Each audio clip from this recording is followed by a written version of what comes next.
mày bố đi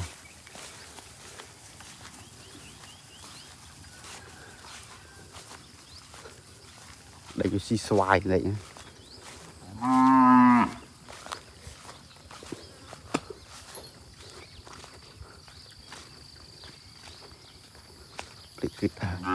Tạm tới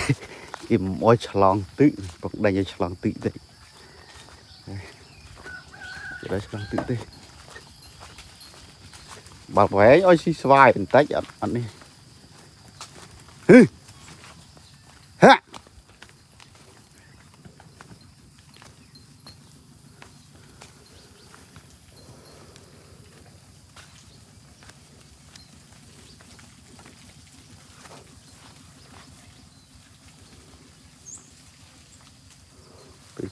lưng á bố mẹ bố nè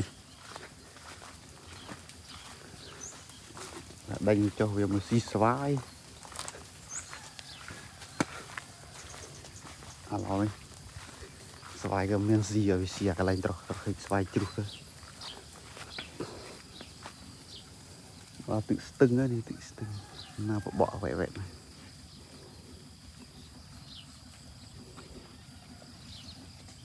con chơi mấy bố